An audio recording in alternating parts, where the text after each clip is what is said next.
you looking for a different level of truth about your challenges and struggles? Then be a part of the Yes and podcast, hosted by empowerment strategist and trauma specialist Jennifer Whitaker. Every Wednesday, we challenge conventional thinking on topics like trauma, healing, and so much more. Learn life lessons and great nuggets of wisdom from guests who've moved through their pain and suffering to discover a new purpose in life. Now, here's your host, Jennifer Whitaker.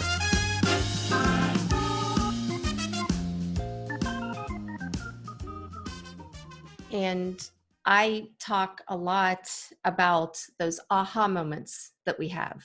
And there's a difference between just hearing somebody tell you, Randy, come on, you got to sober up. You got to think about what you're doing, and having an aha moment, because there's a felt sense in your body when you have that aha moment.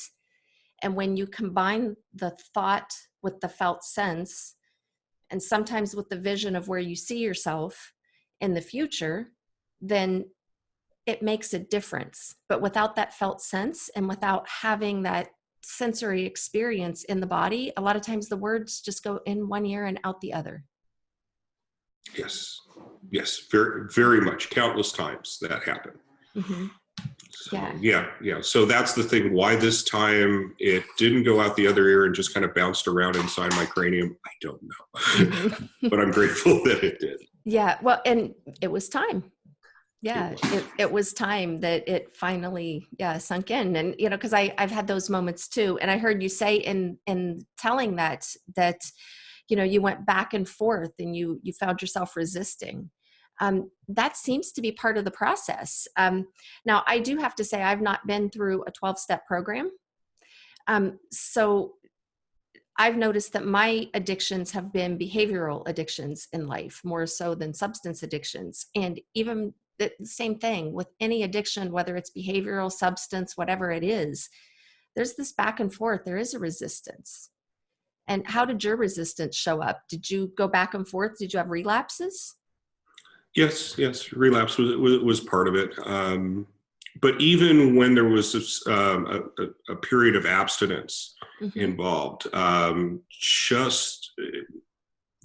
as you mentioned, that there's chemical and there's behavioral addictions mm-hmm. and such.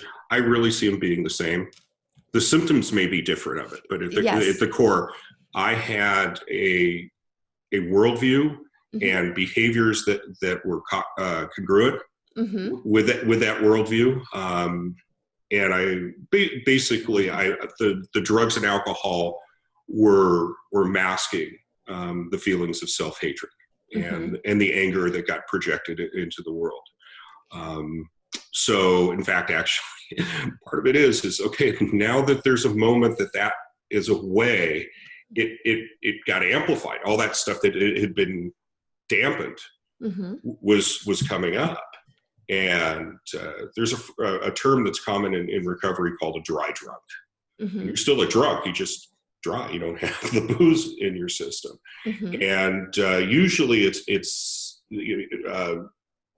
displayed in a similar manner as an alcoholic. And I don't know, because it was so personal. It seemed like it was worse with me because, again, I didn't have my coping mechanism anymore. Mm-hmm. And repress thoughts and feelings from when I started using in my adolescence.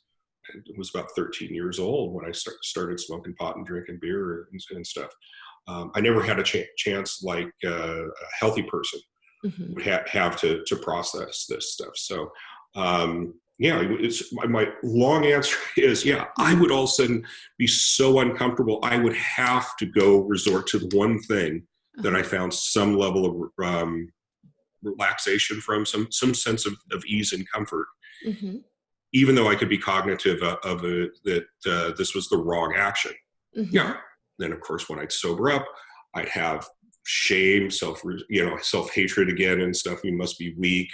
Mm-hmm. And then would just, again, kind of go back to that apathetic thing. But as I mentioned, the seed had been planted. Mm-hmm. Once I became aware of this, there was just something, I don't know whether it was my soul had been reignited, that little flicker in me had now started to shine a little bit brighter. But I just kept on doing things that I didn't want to do, but I knew I needed to do. Mm-hmm. And again, that was different than what I'd done before. Yeah. And I refer to that because I think there's this delusion, and it's absolutely a delusion from our friends and our family and other people in our lives who either don't have a substance addiction, or if they do have an addiction, like a behavioral addiction or something like that, they don't even recognize it, because sometimes addictions appear in our life as good things. And if we can label them as good, like being the healthy helperton, which is the sunny side of control, then it's easier to kind of smooth it over as something that's being okay. But anytime we're trying to work ourselves out of addiction, it's like Pavlov working with his dog, and it takes time to train yourself to be different. And so there is back and forth, and that's natural. And it's so easy to shame ourselves and shame other people for the natural process of, like, I call it Pavloving ourselves out of a bad habit into a new habit that is more beneficial. And so it sounds like that's what you've kind of just described. Yes, yes, I agree. And you said something, you didn't actually use the word blame, but I heard it. Mm-hmm. Lots of blaming. Yeah. Yeah. The blame and shame. Yes. Yeah. So if you had to deal with what I had to deal with, some person, place, or thing, fill in the blank. And I can say that even when I was abstinent from drugs and alcohol, I was still addicted to blaming for a long time, for about 3 years. Well, as a collective, America is addicted to blaming. That is part of our collective consciousness as a nation, is to point the finger and blame other people and abdicate personal responsibility. So not only does it come from our family units, for most of us, it comes as part of the collective society. We see it every day. Yes. Yeah. It's true. And that's a whole other podcast topic, I think. Yes, it is a rabbit trail that's easy enough to go down. But for myself, another moment of clarity was going through a process of a personal inventory, commonly referred to as the fourth step. Okay. And it's, for those that are not familiar with what a fourth step is you make a column of your resentments. Still lots of self-hatred towards Randy, so I'm on the top. But then working horizontally, seeing how it affects your life. And you're seeking to find clarity and confirmation on the causes and conditions that have brought you to this point in life. And again, you're increasing your clarity, is a simpler way to say it. At the end of that exercise, and then, okay, you make your list and you share it with another person, because now it's not as personal. It can be much more objective in the evaluation. But at the conclusion of that, I realized that no one else was responsible for the quality of my life but myself. Yes.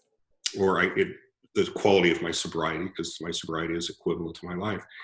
And for myself, I made a decision to start all over, because I had realized I had continued with the behaviors of always looking for loopholes, always trying to cut corners, find the easy, softer way. Yeah. And I think regardless what somebody's suffering with, and it seems like it might be what they're suffering from is something external, as we say as a society, whether it's politics or the economy, whatever relationship they have with a person, place, or thing. If they were to just go through and do the exercise, there's a strong probability that they'll conclude in their own unique way, what I did. That there's nothing outside of me that's responsible for my serenity. Yes, exactly. And it also, it takes, there's a process that it takes for us to get to that realization. And that process is different for each and every one of us. Oh, goodness. Yes. Yes. But this why I mention this is this seems to be, in effect, it's not an easy exercise, because typically what a person is doing is examining things that they prefer to keep in the dark. Hmm. Some people refer to it as shadow work. Yeah. So Right. it's not an easy Yeah. exercise, but everyone I know that's done this has come out the other side, Hmm. a stronger person with very much more clarity on who they are in the world, and therefore they're not just why they're on this earth, but Hmm. how they should conduct themselves, and what therefore what they're going to do with their life from here on. Yeah. And I practice shadow work. And one thing that you talked about already was, when you had your moment of clarity and realized that you needed to get sober, it was looking at somebody you admire. That's also shadow work, is looking at the people we admire, because Carl Jung stated that 90% of the shadow is pure gold. So the things that we keep hidden from the rest of the world oftentimes are our gifts, our talents, our creativity, those things that we're afraid to express because we fear people will make fun of us or tease us or humiliate us if they know what we really truly want to do with our lives. And so just finding those qualities that you admire in another person is a reflection of your golden shadow. So shadow work is really important. And those things that we hide from the rest of the world aren't always dirty little secrets. Sometimes they're the golden little secrets. Yes. My definition of success is being able to live every day Hmm. more like the person I was created to be. Yeah, absolutely. And I loved on your website, I think it was under the mission section or the About Us somewhere. Um, and I wanted to pull this out because I hear people say all the time whenever they call me, I want to get back to, where I was before. I want to get back to doing this. I want to get back to my life before this happened.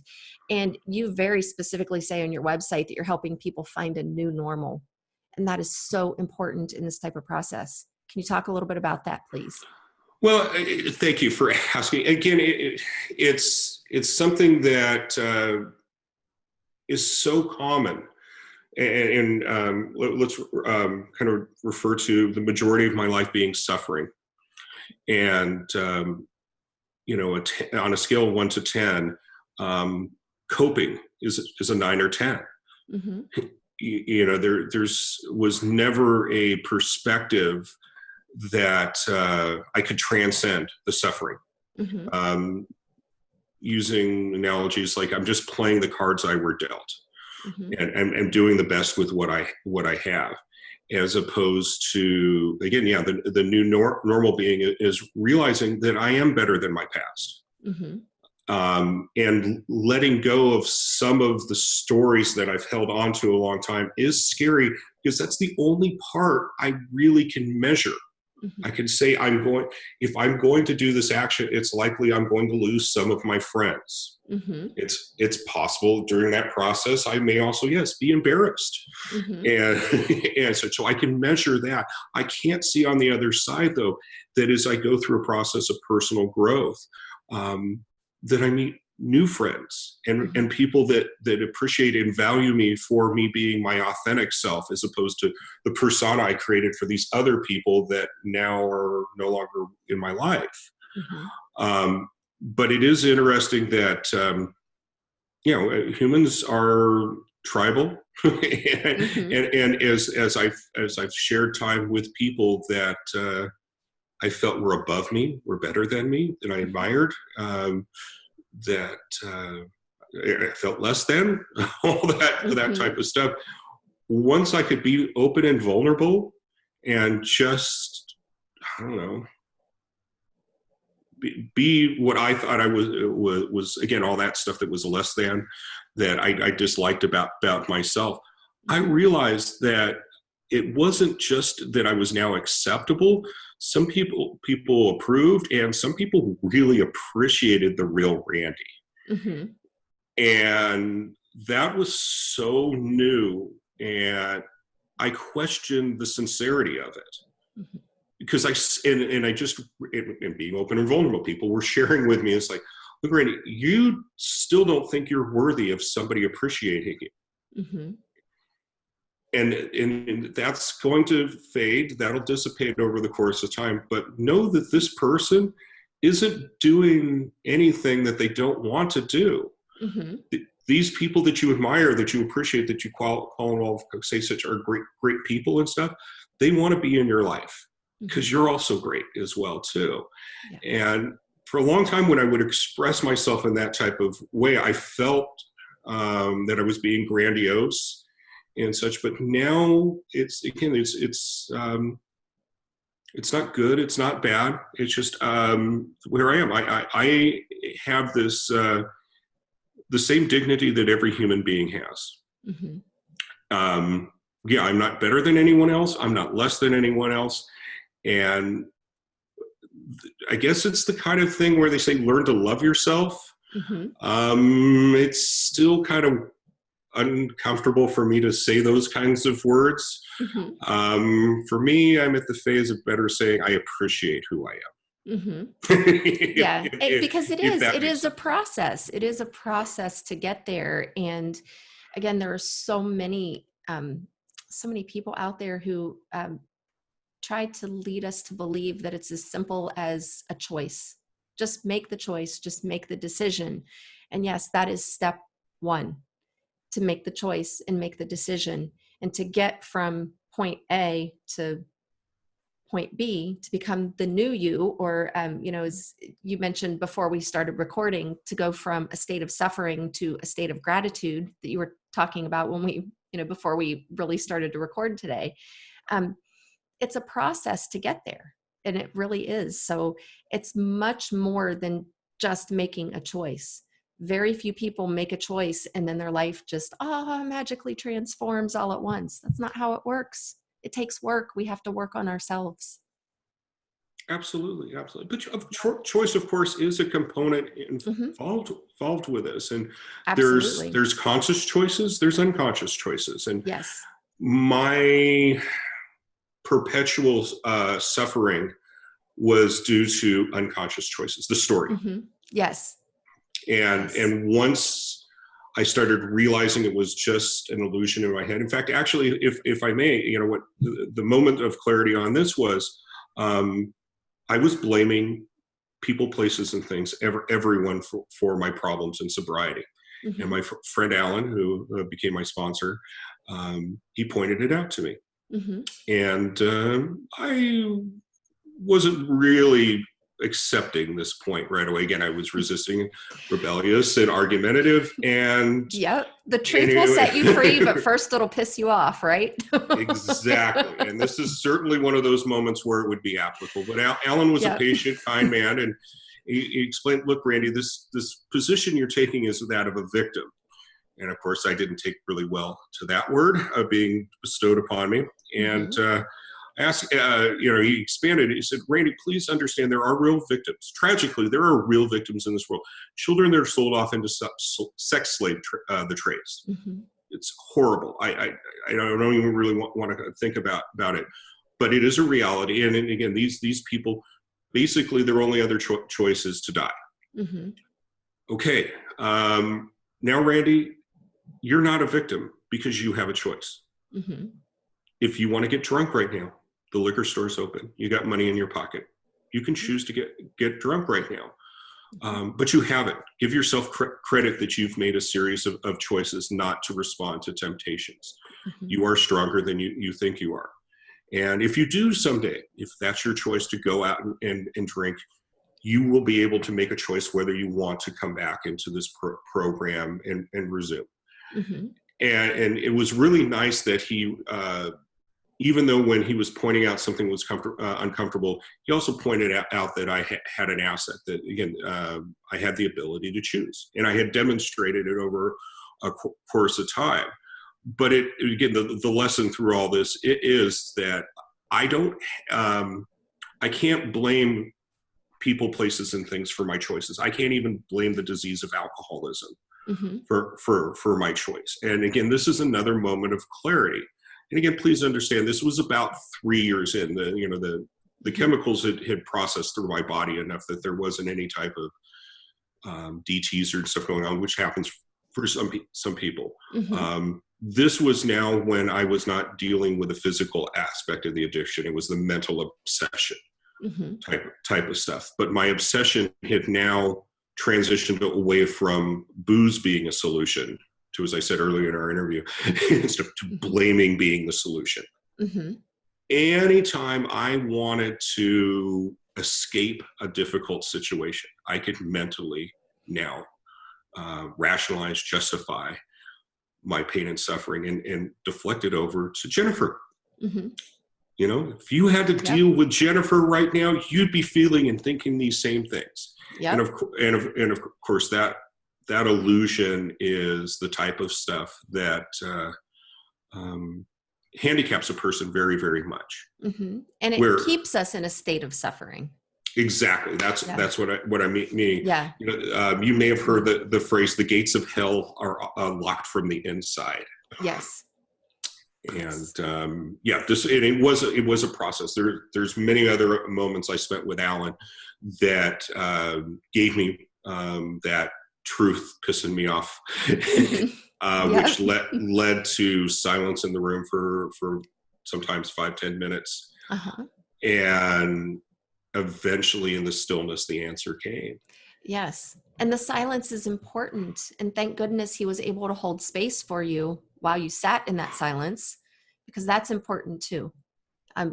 Because it's an uncomfortable silence when we have these realizations, and that silence, like you said, is when it sinks into the cellular memory. Yeah, I don't know that much. I don't know so much about the cause, but I know the effect. Yeah. I equated it that there in the stillness I didn't have all the mental chatter. I didn't have the verbal chatter and such, and now there was enough space for my spirit, my soul to come in, and in that space there was that clarity. That was that big T truth coming through. Exactly. And you've already mentioned that on your website, attitudeofgratitude.com, that there's that you have set up a 12-step program that's kind of reflective of Alcoholics Anonymous. Can you talk a little bit about what the similarities are, but how yours is a little bit different? Yes. So again, the 12-step process is truly the program of any of the 12-step support groups. The fellowship is intended to introduce the program to those that are suffering. They can identify with others and see if this is something that might pertain to them, or maybe starting over. Is it that, oh, you're just like me, okay, and then if the problem is the same, then very likely the solution can be the same. And the fellowship is designed to introduce the solution to those that are possibly going to benefit from it, and also those that have had the spiritual awakening. At least I'll speak for myself. It reminds me of what it was like once, because things are so much different. It's easy to forget the pain, suffering, and the misery. But most of all, although it does give meaning and purpose to us from our suffering, it's all not in vain. That I've been able to, at the very most, look somebody in the eye and say, "I feel your pain," and be silent and let them speak, just like others did for me. One of the things, the isolation. I could be a lonely man in a crowded room. I couldn't be open and vulnerable. Again, I hated myself. I figured if anybody else saw the real me, you must hate me as well too. But the room allows you to identify and realize you're not alone. And it allows you to see people not just talking about it, but demonstrating that their lives are transformed. But the process that does this is the 12-step process. And it's a wonderful, wonderful proven process of self-discovery. I'm told it's been used in over 300 different maladies. Once you get past sex, drugs, and rock and roll, I don't know many. But codependency is a big one. Yes, yes. Mhm. Well, see, that's that's kind of like 201. Yeah. Relying on people in an unhealthy way. But Hmm. anyway, but the reason why I felt led to do this was there's a lot of people that for whatever reason they go to the meetings and to go to the fellowship, and because again it's been so conditioned into them to isolate and to Hmm. have that force, that protection up because things have happened in their life. There's been trauma. They have a very, very difficult time trusting other people, Hmm. maybe even more so trusting other people. But again, my hypothesis there is not so important. There's just people that just don't fit in. Hmm. And for myself, very emotionally sensitive. Somebody could be sharing about something that didn't pertain to me at all, but I still took it personal, and I Hmm. felt, I felt insulted, and maybe it was the disease trying to, again, looking for loopholes and such, all the reasons not to do what was needed. Hmm. But I have friends that hung around for a while, and for whatever reason they went out and started using again, and it was a slow, torturous death. Hmm. And I know others that are aware of other friends, and um, it's just, again, it's something that's very, very tragic, because especially for myself, I didn't want to go to AA, but he had concluded that if AA didn't work, then there was nothing available to me, that I was back to dealing the hand that was Now, dealt me. that's a horrible thing to say to somebody. Oh my goodness, I'm sorry. Well, again, that was certainly something I carried in me, but it Yeah. does kind of get perpetuated through there. That if you're a real alcoholic, that if you don't do this process, you're doomed to jail, institutions, or death. Oh, see, I don't believe that. One of my teachers is Dr. Gabor Mate, and he has specialized for years in working with addiction, and not necessarily through a 12-step program.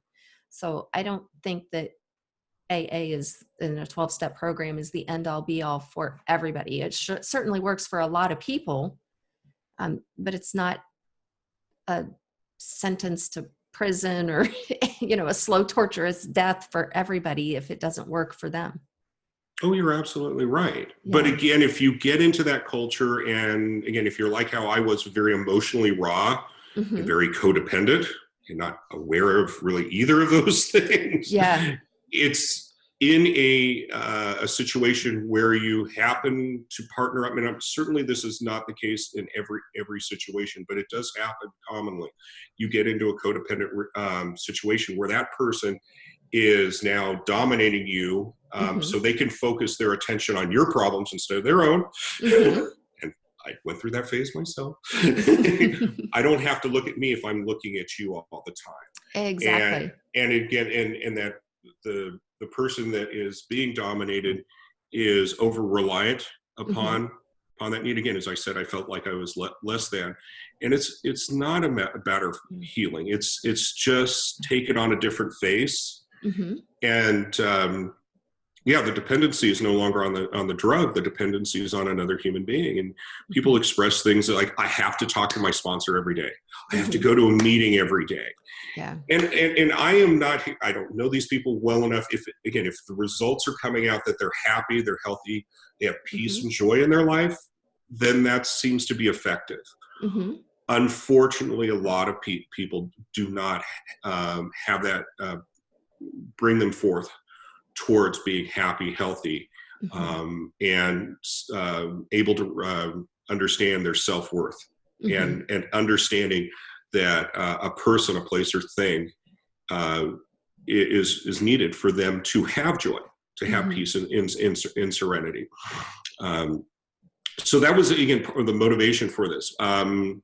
And through my suffering of the language that gets used in such, the first step is admit that you're powerless Hmm. over your drug of choice. You're powerless over alcohol, and because of that, your life is unmanageable. Hmm. Oh my gosh! And this is your first step. This is, even though I was a blackout drinker for over 3 years, Hmm. and I could say to just fit in on the meetings, yes, I'm an alcoholic. but to really concede to my innermost self that I'm powerless, oh my gosh, whoever wants to say that? Right. And those that are not suffering that way may not understand it. But again, there's just something within a person that's like, no, I'm not weak. And of course you're not. In fact, actually, I would say people in recovery are the strongest people I've met. Absolutely. The grit, the resiliency of these people that are sober right now, how they've overcome all odds, and such, is a demonstration that they are very, very strong. Yeah. And then your life is unmanageable. For myself, when it was really starting to get into doing the steps and working this, there had been several months of abstinence and such. And because I wasn't getting blackout drunk, my wife and I were not fighting. My performance at work was better. Bill was getting paid. What do you mean my life's unmanageable? It's the best it's been in a long time. So it just, there was a challenge of saying this. So I was very fortunate. A person asked me, are you really struggling with this? And I was fortunate enough to open up and say yes. Because up to that point, I was trying to look like I had it all together, and I was hip, slick, and cool. I get back to the lies that I was living. And he explained to me, really, when you're saying you're powerless over alcohol, Randy, when you start drinking booze, can you control the amount you drink? No. Once I start drinking, at about the point where most people that are not alcoholic can say, no, I've had enough. I got to work tomorrow. I got to drive, whatever it may be. And these are the people that can leave like a half a bottle of beer on the table. That's never been my case. And again, just because you finish your bottle, that doesn't make you alcoholic. But the ability to say, I'm done, that's something that is not the case with an alcoholic. They may have at some point in their life been able to do that. But I can't control once I get alcohol in my system, there is a physical craving for more. And of course, the more you drink, your inhibitions lower and stuff. And as I said, I'm a blackout drinker. I will drink until I can't possibly be conscious anymore. So of course. Yeah. That's why I'm at this dumb meeting. I can't control my drinking. It's like, okay. Now, your life is unmanageable means that you're suffering trying to control it. You're lacking control in your drinking, and you're lacking control in people, places, or things to meet your satisfaction, your comfort. And I go, yes, that's a big reason why I drank. Yeah. So the lack of control, it really is this problem. It's not powerless. It's not unmanageable. You just, and acceptance really is the key to this. Yeah. And words are really important too. And there is a difference between power and empowerment.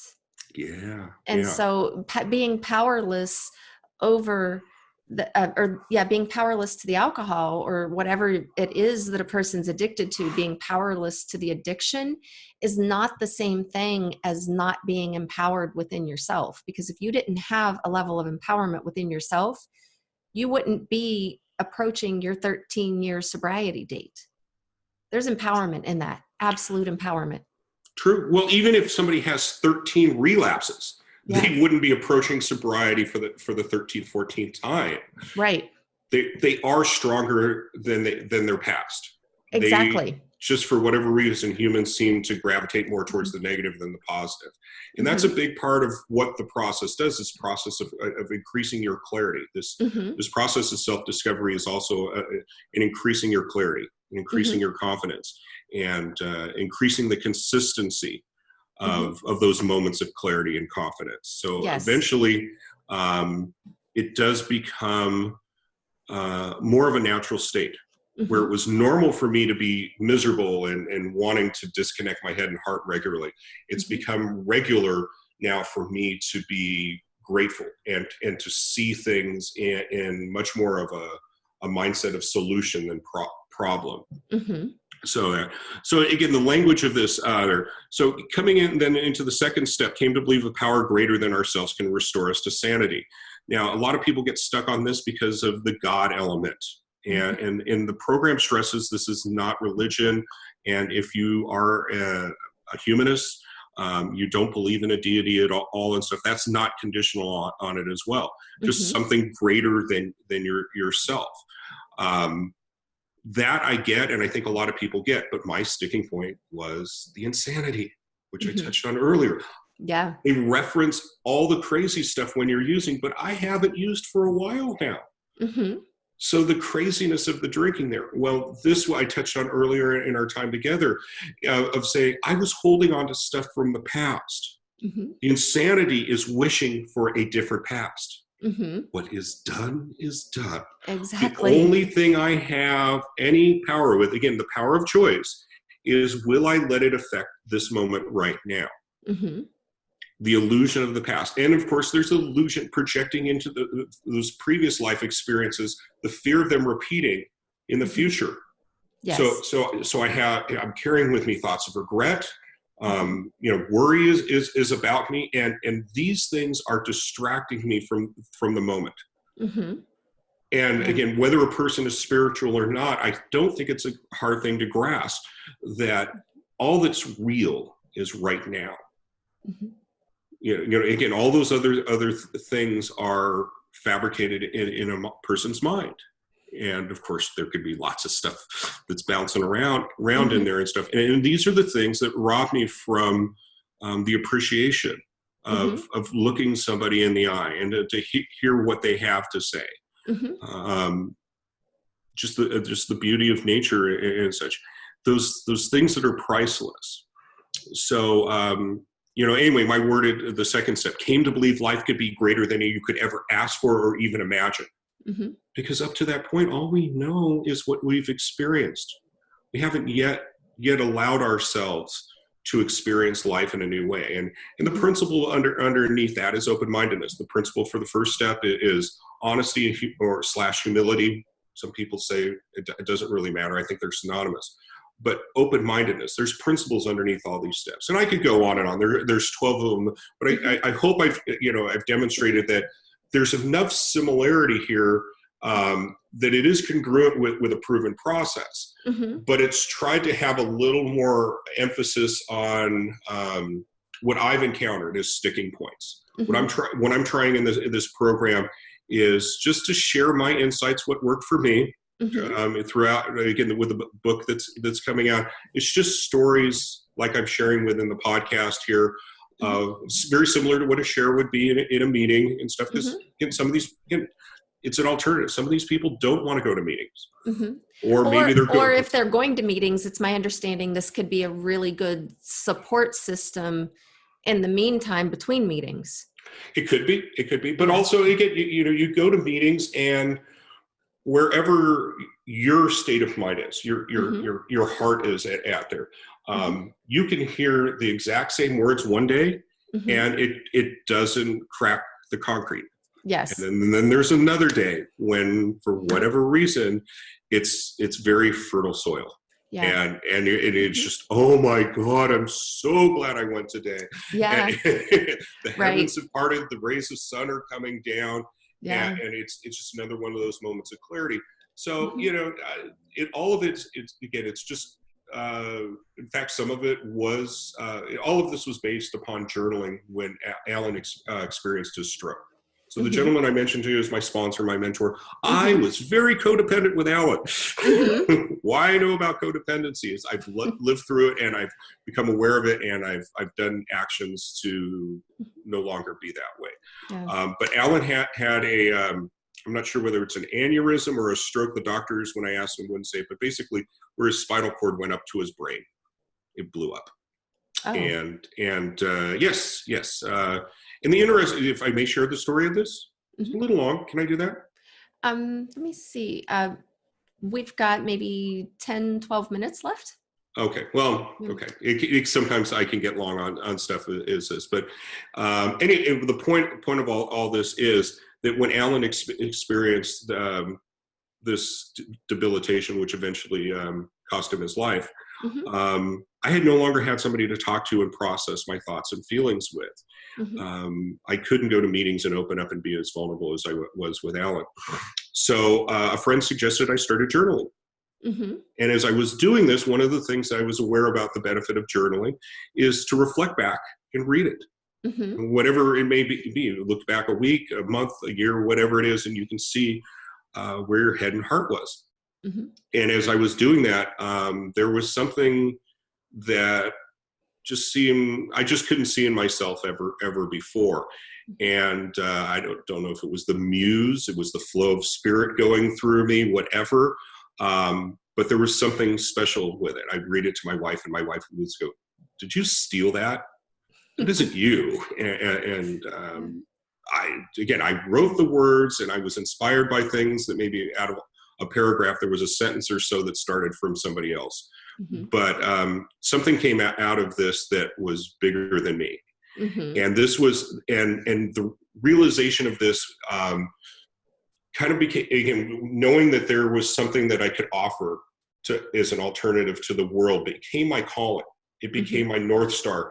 And it's not my map, but it's my compass. And this is one of the other things, again, when people have something that's bigger than them, or bigger than their addiction, that when temptation comes their way to relapse, you can ask yourself a simple question: what's more important right now, the immediate gratification or the long-term satisfaction of bringing this forth? Yeah. So this has been about 7 years, but I've relied, again, with the journaling, allowing me to process a lot of thoughts and feelings that I had no other channel with, but then also feeling that I had something of value to give to the world. I have no idea whether this is going to benefit one person or a lot of people. I'm willing to give unconditionally. I'm willing for people to tell me that I'm full of it, just as likely as to have people, give accolades towards this. Either way, it's just me being true to myself. And if you love it or you hate it, thank you for your input. Thank you for your criticism.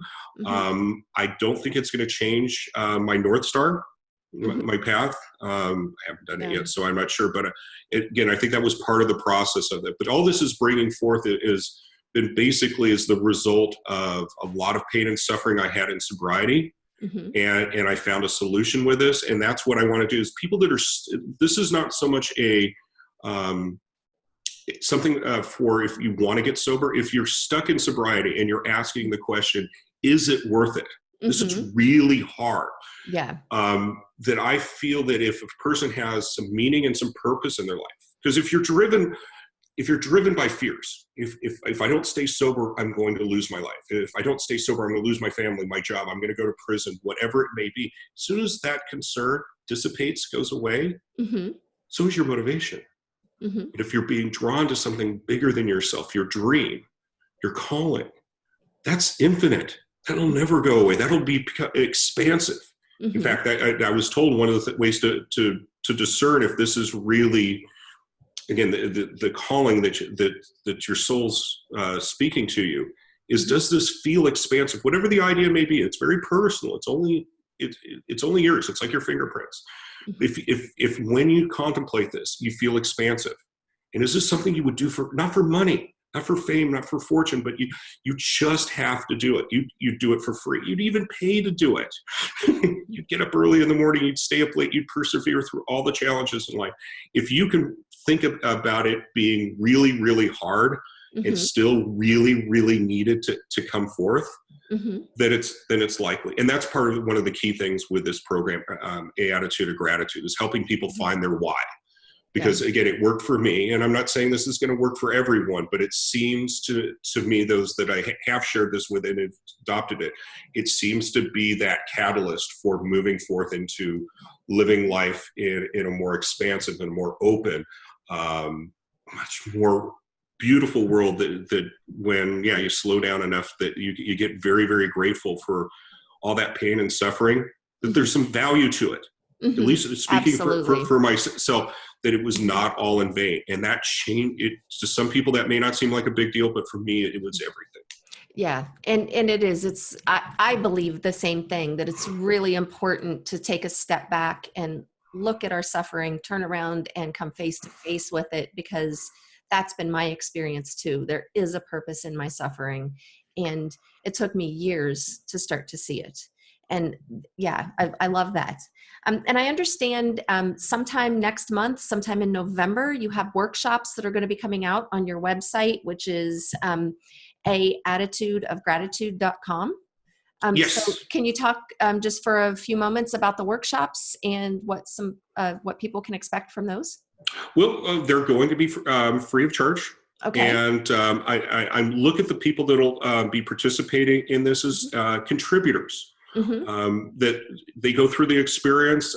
We'll all be learning through it. It'll start off as very simple consultation, onboarding call, just kind of talking with them, getting to know what this is all about, and if they get any sticking points, making myself available as much as I possibly can. But it's like any type of online learning program. There'll be some videos, there'll be some PDFs to download, but it's very similar. Again, as I talk about using the framework of that I've discussed about. With the addition of the 10, 11, and 12 steps, 10, 11, and 12, 10 being mindfulness, 11 being meditation, and 12 being manifestation. I really truly believe that when I am centered, when I can be still, when this calling can come forth, it becomes manifested in my life. And that's what some people in the program will refer to as maintenance steps, but for myself, this has been the growth steps. Lots, when you said the wow moments, when those things are practiced, wows happen much more frequently. Life's a wonderful adventure. and the maintenance steps are proving to yourself that you are committed to yourself. And whenever you prove to that wounded part who craved the alcohol at one point that you're committed to yourself, then you start to show yourself that, I can do this. And then those aha moments come more and more and more and more. And that's where the shift comes, is with the commitment to the self and the daily practice. That makes perfect sense to me. Yes. But you had to, as you start this, you have to make the commitment. That's actually like the third step, a commitment to discover what is blocking you from your potential. And frankly, again, those are those stories from the past that I've held on very, very tightly. They're my subjective truths. Yeah. And those subjective truths are really at the core of my harm to myself and to the world, to these illusions, these fantasies and such. Tragically, a lot of people that don't have something as obvious as alcoholism and addiction and stuff, they carry them through the world. They perpetuate victimhood and such. And they teach victimhood through their programs. Oh my God. Oh my gosh. Yeah. Again, this is another podcast. That's another whole episode. That's a can of worms right there. Sorry, I opened it. No, but again, why I talk about the onboarding and the system and stuff, it's just meant to be a simple process to show you again the strategy, some of the insights. So therefore, it is kind of a lot of the guesswork gets taken out of this process, because we all seem to kind of go through life as a laboratory and we're experimenting, and this certainly does make that clear. But if you're more cognitive of what you're doing and of the results of your experiment, then you're more likely to move forward and have progress. Awesome. And I also understand, Randy, that you have a book coming out next year in 2020. Yes. It's all interrelated and such. And the book is basically just in writing what I've talked about in the video lesson plan, what we started touching on here. I joke around. I call it outhouse humor. You can sit in the bathroom. Most of these journalings are 500 words or less. You can listen to maybe if there's a desire, or demand, do something audiobook. But again, you can sit there, you can read this, and hopefully there can be a wow. That much like myself, repeatedly, I have moments where I say, I'm so glad I was present. I'm so glad this lesson was before me. But I also do understand a lot of the lessons I get today, I couldn't have handled when I started. Yeah, it is the journey, the progress and stuff. These are lessons that are building upon there. A kindergartner could not have the curriculum of a high school student, even if you're exceptional. Right. So it's a building upon that, and that's where I've tried to be cognizant of stuff as opposed to just being free thought, of being the first First step. Again, admit you don't like being wrong, and because of that you've had problems. The principles, honesty, and humility is really most of those messages are realizing that you need to take the stance of being a student. Right. And that's, oh God, that's perfect. I love that. So for any of our listeners out there who are interested in learning more about Randy's program, the workshops that are going to be released next month, or to get a Kindle version of his book that's going to be out in 2020, that'll be coming up on his website, which is attitudeofgratitude.com. And for my English major friends, that was by design, attitudeofgratitude.com, because it does parallel the Alcoholics Anonymous 12-step program. It's not the same thing, but there are some definite parallels. So Randy, thank you so much for being a guest on the show today. It's really been an honor, and I think you're really going to help a lot of people. Well, thank you. And one thing, if I may squeeze in here, is you mentioned Randy Recovery. My intention is for this to have a synergy for more and more people coming together and collaborate on this. If there's anyone hearing this and there was something that stirred your soul and you'd love to be a part of it in your own unique way, I invite everyone to come in here, whether it's we will have a podcast if you want to be interviewed on that. If you want to contribute broadcast, if you want to do a blog post, if you want to just review the materials and point out things that could be improved. Because I really truly believe to reach the most amount of people, I need the most amount of people creating this. And I think this will also be evergreen as well, too, as more and more people contribute. The synergy involved that, much like the adventure of life, this program is meant to be ever evolving. Awesome. Yeah. So to reach out to Randy, just go to the contact us page on attitudeofgratitude.com. And he's also on Facebook. Just search for A Attitude of Gratitude. Randy, do you have any final tips or bits of wisdom to leave with our listeners before we stop today? Thank you for asking. If there's one thing I could bestow upon the world, is to look for similarities instead of differences. Beautiful. Thank you so much. And this is Jennifer Whitaker signing off. I will see you next week on Yes and.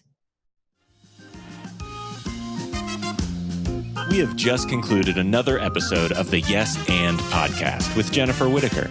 For additional resources, please visit our website, jenniferwhitaker.com. Leave a review if you enjoyed the show and find it useful. Until next time, continue challenging conventional thinking and keep moving forward.